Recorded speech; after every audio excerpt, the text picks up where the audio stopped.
అందరికీ నమస్కారం. దుబాయ్ అంటేనే ఇంటర్నేషనల్ పర్యాటక కేంద్రము. ఈ ఇరాన్ మరియు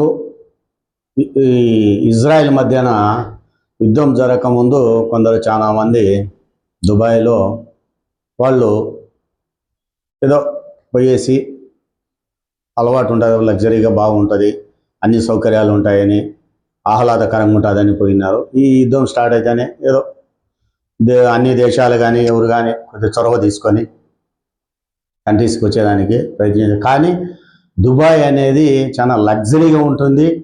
పెద్ద పెద్ద సెలబ్రిటీస్కి అక్కడ ఫంక్షన్స్ వేసుకునేదానికి వేదిక ఏదంటే దుబాయ్ని ఎంచుకుంటారు. ఆ దుబాయ్ రాజు తనకు దుబాయ్ని బాగా అందంగా తీర్చిదిద్దుకున్నాడు. అన్ని మిగతా కంట్రీస్ లేవటం ఉన్నాయి, కానీ దుబాయ్కి ఒక ప్రత్యేకత ఉంది. ఈరోజు పశ్చిమాసియాలో జరుగుతున్న యుద్ధం వల్ల ఆ పర్యాటకులు ఎవరు కానీ ఈ సమ్మర్లో పోయేదానికి వీలు లేకపోయింది. ఇటువంటి దురదృష్టకరమైనటువంటిది ఎప్పుడు ప్రపంచంలో ఎప్పుడు జరగకూడదు. ఇప్పుడు జరుగుతున్నటువంటి ఇరాన్ ఇజ్రాయెల్ యుద్ధం ఎంత త్వరగా ముగిస్తే అంత మంచిది, అందరికీ లాభదాయకం. ఏది మన ఇంటర్నేషనల్ లెవెల్లో అన్ని దేశాలకు మంచి జరుగుతుంది. కాబట్టి ఇట్లా మంచి జరగాలని, అందరూ బాగుండాలని, అందరిలో మనం ఉండాలని కోరుకుంటాము. ఇట్లు బి బోనంశెట్టి వెంకటేశ్వర ప్రసాద్.